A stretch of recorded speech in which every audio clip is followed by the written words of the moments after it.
Good morning, everyone watching live on BAM YouTube. Let me know in the comments which market you are tuning in from. The hot sheet covers what you need to know about the real estate industry in a 24-hour time period. On today's hot sheet, I will cover the Q4 employment cost index, tomorrow's Fed meeting, what John Burns has to say about new homes, and the number of Americans living paycheck to paycheck. That will blow you away. Today is Tuesday, January 31st, 2023, and the hot sheet starts now.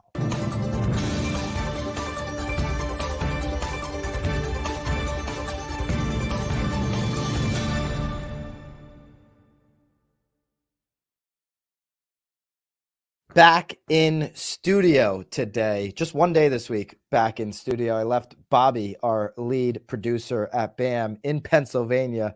We did yesterday's hot sheet live from Villanova at the Villanova Inn in their library. If you missed that, go check it out. It was a really interesting hot sheet. Had a lot of commentary, a lot of DMs coming back from that one.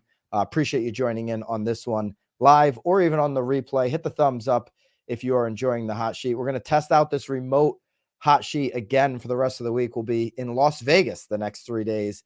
So we'll be going live still 9:30 Eastern time. It'll be 6:30 there, but we'll continue the 9:30 Eastern time. Okay, just this morning at 8:30. Yes, I say smorning. So if you're new to my content, I got some like words that I can't pronounce correctly. So this morning at 8:30 a.m., the Q4 employment cost index was released, and let's go to Wall Street Journal to see what they say about that. Employment cost report shows worker pay gains held nearly steady in the fourth quarter. All right, employers spent 5.1% more on wages and benefits in the fourth quarter of 2022 compared with the previous year, up slightly from 5% annual gain in the third quarter, Labor Department said on Tuesday. That just this morning this was released. Growth eased somewhat from the prior quarter, advancing, here's the big number here, 1% versus 1.2% increase in the third quarter. Okay, so they were anticipating, the expected increase was 1.1%. We got a 1% increase. Okay, so that's good news.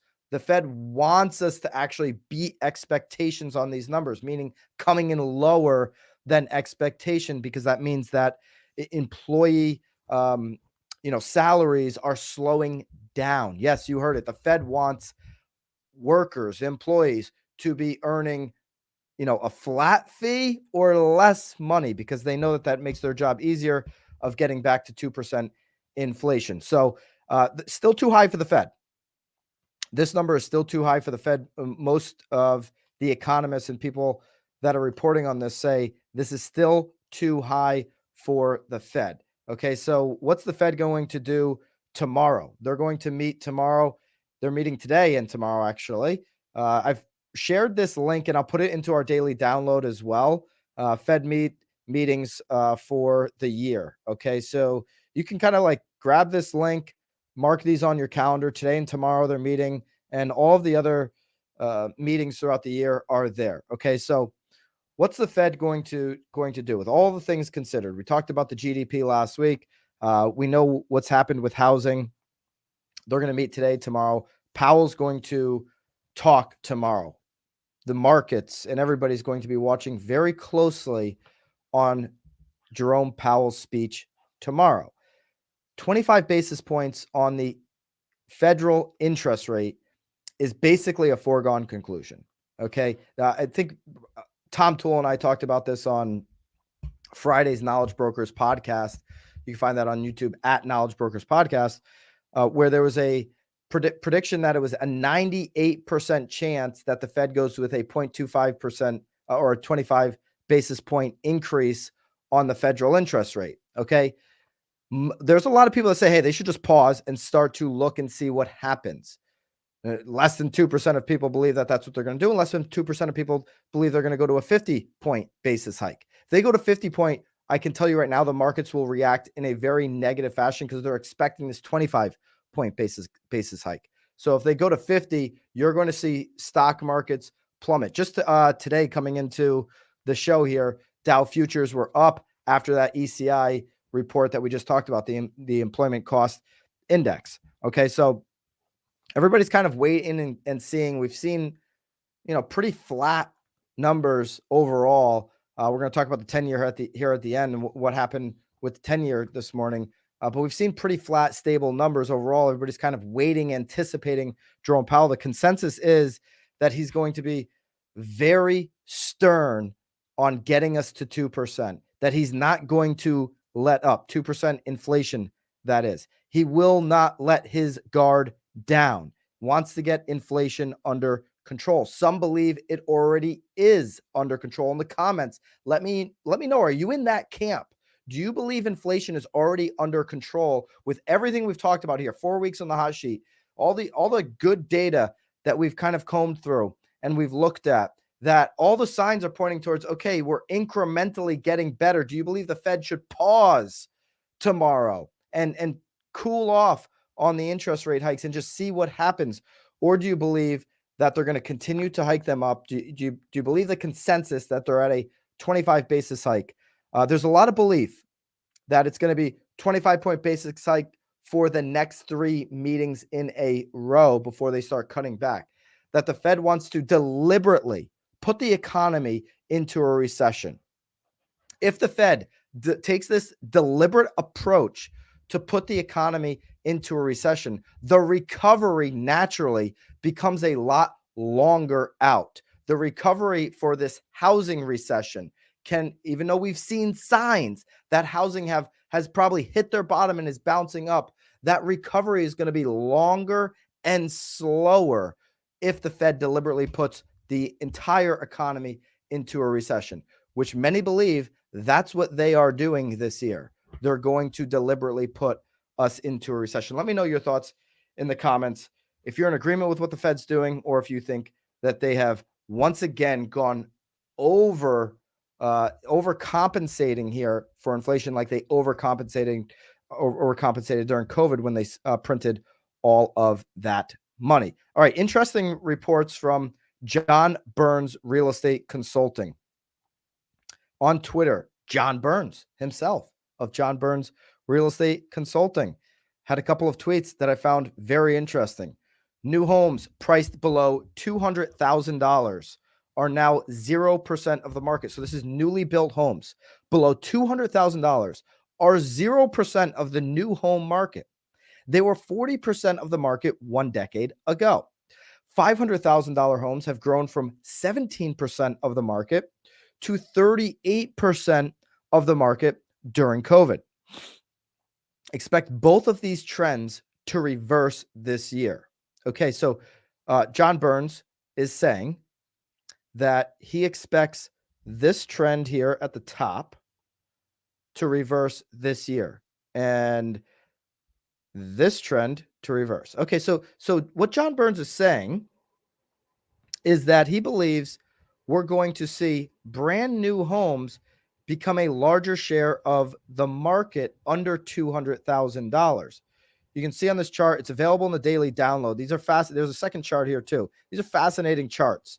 You can see this purple line here at the bottom, under 200,000, 0% of total sales. Okay, so he believes that there's going to be new homes that sell under 200,000. He believes that number is going to increase, that these trends are going to reverse, that over 500,000, making up 40% of the market, is going to go down. That's this red line. He believes that's going down, and this purple line is going to go up.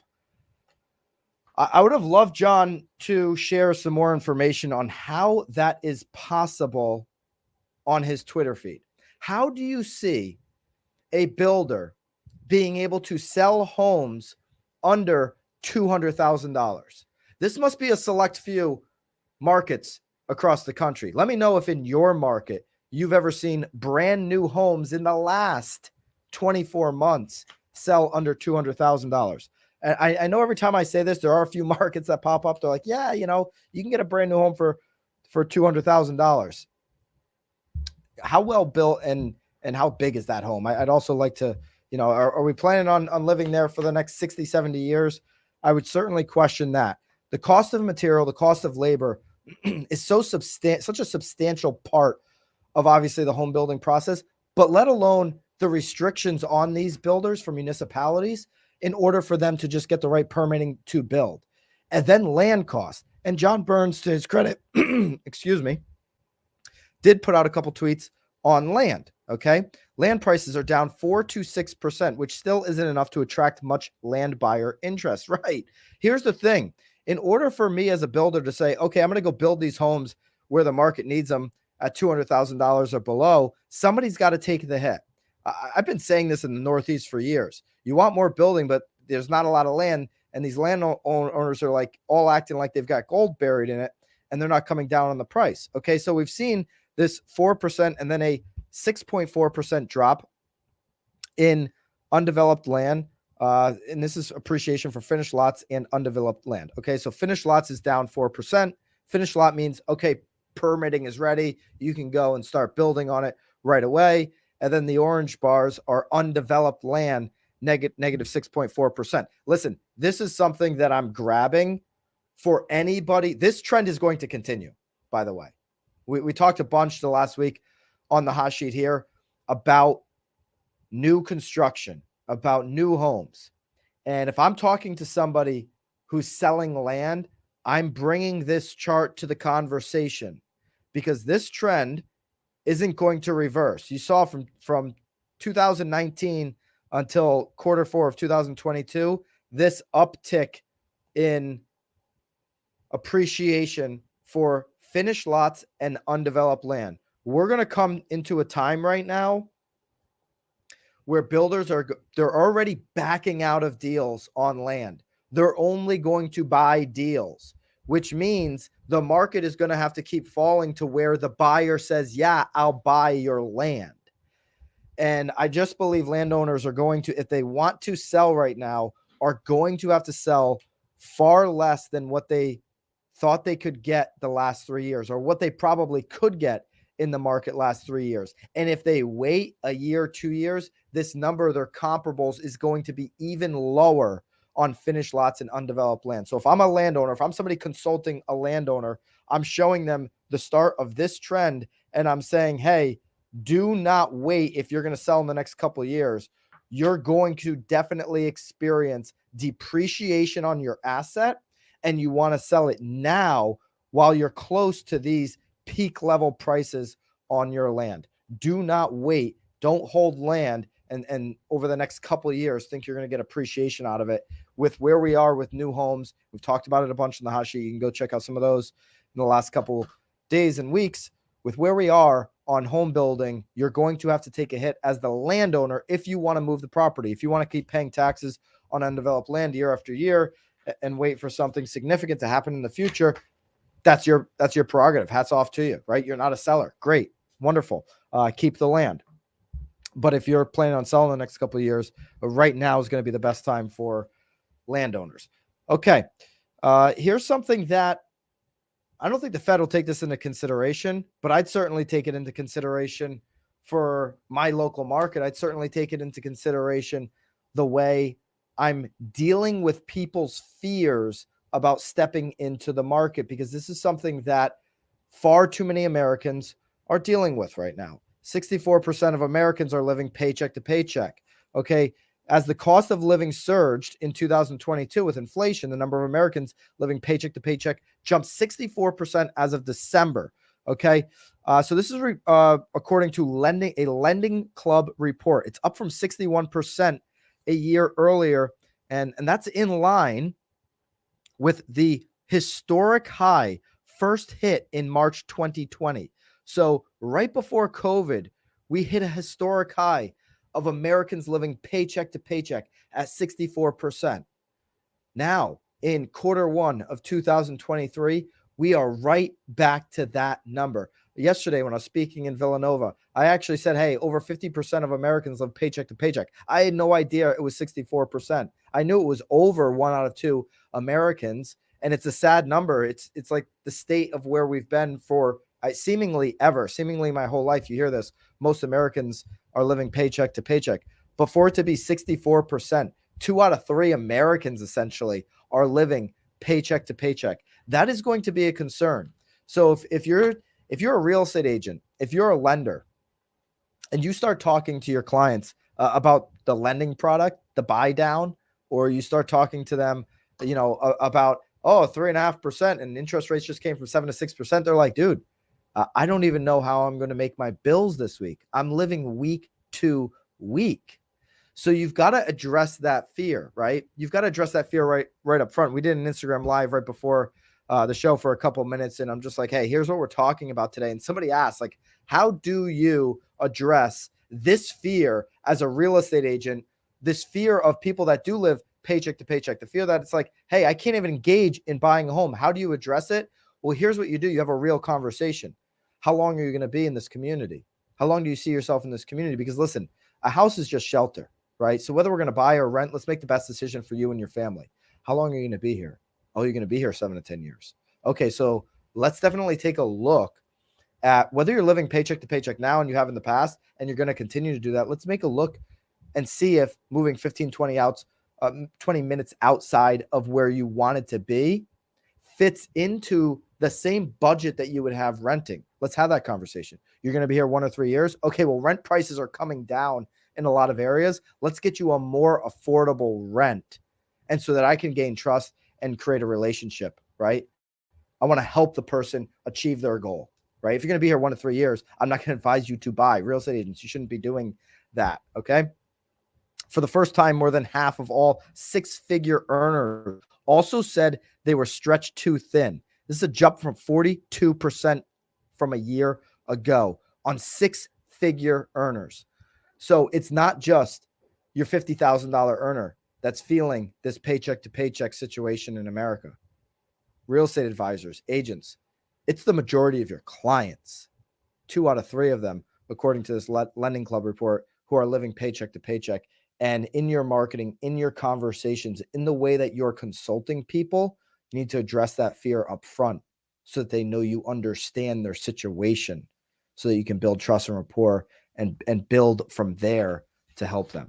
Okay, so a little bit of a tactical approach there at the end of this hot sheet. I know that's not typically the way we go. Let me know in the comments if you are an agent and you appreciated that.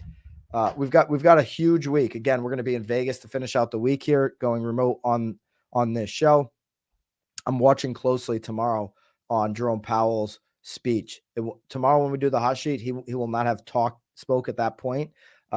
But on Thursday, we're going to go deep on that. We're going to go deep on what the federal interest rate hike, which I believe it'll be a hike, is, and how that's going to impact housing specifically moving forward. All right, let's take a look at what the 10-year did in reaction to that ECI report that came out just this morning. So right now we are at 3.51. Okay, so it's down a little bit. And just before we started the hot sheet, it was back under 3.5. That's kind of like where I keep looking. Like I want to stay under that number, but it's been pretty stable, floating, just above 3.5% yield. On the 10-year, it is down a little bit. I probably expect this to be pretty flat on the 30-year fixed, as we have been recently.